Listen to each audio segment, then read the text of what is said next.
Hello and welcome to Duotech. I am your host for today, Harry, and if I seem a bit shaky in my presentation, it's because this is my first tech video on this channel.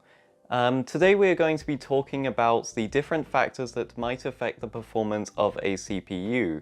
Now, this isn't necessarily to be used as a buyer's guide for what CPUs you should get, but more instead to push you in the right directions of what factors in a CPU you should look for when looking to purchase one in either a pre-built system or to build your own. The first factor that you should look for is the clock speed. Now, this is the one that most people seem to know about, and it's also the one that's riddled with by far the most misconceptions. The clock speed describes the number of times in a second that the CPU clock sends out a signal. This signal then goes on to get some instructions executed, which I will explain more in a future video. But what you need to know is that this cycles a certain number of seconds, and if you increase that, the CPU will get faster. Now, here's where the big misconception is. People seem to think that this is directly proportional to the power of the CPU, and I can tell you right here that that is generally not true. The thing is, with each clock cycle, it sends out a certain number of instructions. Now, that number of instructions can differ quite a lot between CPUs, especially if some are older. Generally speaking, older CPUs send out less instructions per clock than the newest CPUs. So, for example, a 4.7 GHz AMD FX 9590, even though it does have that ridiculously high clock speed, it probably won't match the power of an i7 8700K, which has, I don't remember, I think it's like 4 GHz or something, despite it being nearly a gigahertz higher frequency. And this is because, of course, the AMD FX sends out a much lower amount of instructions per every clock cycle. So that's something to look out for.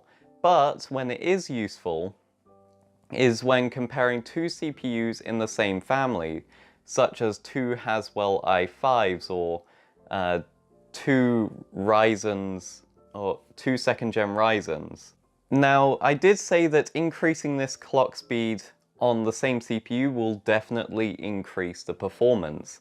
And that is, of course, definitely true. Well, in most cases. The thing is, if you increase the clock speed, obviously it will send out more instructions per every clock cycle.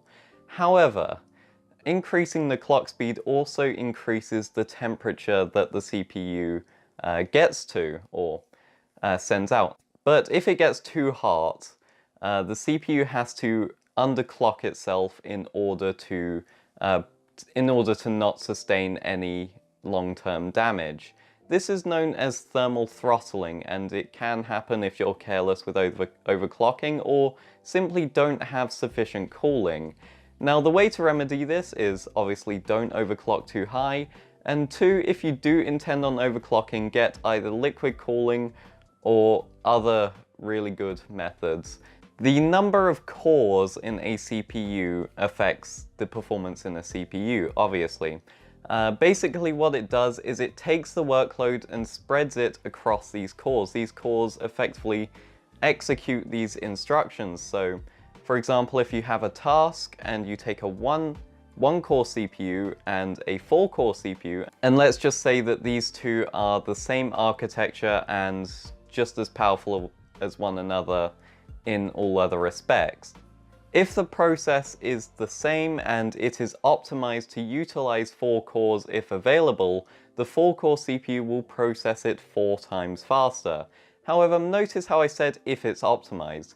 That's the thing with multi-core things. It's not always directly proportional, as programmers need to manually optimize their program to run on more than one core. And this it's usually a pain and it takes a lot of work. And as a result, oftentimes games don't use more than 4 cores. There are exceptions because some people like to put work into their games. But the point is, it really depends on what you intend to do. If you intend to do editing on 4K Adobe Premiere, then by all means go for an 8-core, a 16-core, maybe not 16, that's a bit of a stretch. But if you're planning on gaming, 4 is generally enough, unless you're playing one of those occasional titles where it likes to be picky and kick you around if you don't have more than 4 cores. Also, I'd like to interlude with one more thing. Generally speaking, the more cores that a CPU has, the more heat it generates, which means that the clock speed needs to be lower. So if you have two CPUs of the same architecture, one is 16-core and one is, say, 4-core, if you're planning on gaming, you definitely want to get the 4-core. Not only is it much, much cheaper, and it will do pretty much the same thing, but it will actually probably be faster than the 16-core, because the 16-core will probably have a lower clock speed, directly impacting the performance of that CPU. The final thing that I have to do with cores, I promise this is getting quite drawn out, is that sometimes that you might see something called hyperthreading or multi-threading. Effectively what this is it is a technology where it makes one core act in a way in which it's pretty much 2 cores. Now these are slightly less effective than actual physical cores, which is why a 2-core 4-thread i3 is less effective than a 4-core 4-thread i5. So just to make sure, those are definitely not on the same page. Hyper-threaded cores are weaker than actual physical cores. Now we're on to the slightly lesser known stuff. I say slightly because some of them are still fairly common knowledge in computer science. But the next one is cache. Now cache is additional memory that's in the CPU. It's not RAM. It's much, much smaller than RAM, and it is usually, nowadays, located inside the CPU. And you may see something in the specifications, L1, L2, and L3 cache, and basically this is different hierarchy of cache. Level 1 cache is much smaller, but it's also extremely quick, whereas level 2 and 3 are both further away from the CPU and much bigger, which makes them take slightly more time to read. Now, the higher amount of cache you have, the better, because then repeated instructions can be accessed really quickly by the CPU, and subsequently it makes the whole FDE cycle a lot quicker. Now we have bus width. Now the bus is, it's not like a real vehicle, but it may as well be. It transports data throughout the CPU, the motherboard, things like that. It connects the components in a computer. And basically the width of that describes how much data can be carried across it at any given time. Now, if you're taking data from the RAM and taking it to the CPU, generally speaking, if you can't take a whole lot at one time, then the CPU may be starved for data to process, and it might make things a lot slower.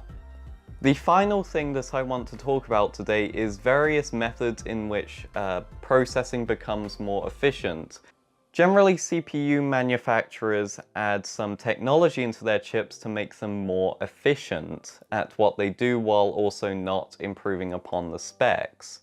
An example of this would be pipelining, which usually in the fetch, decode, execute cycle, the CPU would fetch something, decode it, and then execute it, then get the next instruction. What this does is it tries to overlap the processes. So it fetches one instruction while decoding the one ahead of it and executing the one ahead of that. And generally this reduces the amount of time that the CPU spends, or different components of the CPU spend, doing nothing, and as you can hear, it makes things more efficient. Now this is really only available in RISC CPUs, or reduced instruction set computing, and you won't find it in CISC. But there are generally many more technologies that these CPU manufacturers might come up with, And these can make the CPU process things a lot faster, depending on how good the technology actually is. So those are the different factors that might affect the performance of the CPU.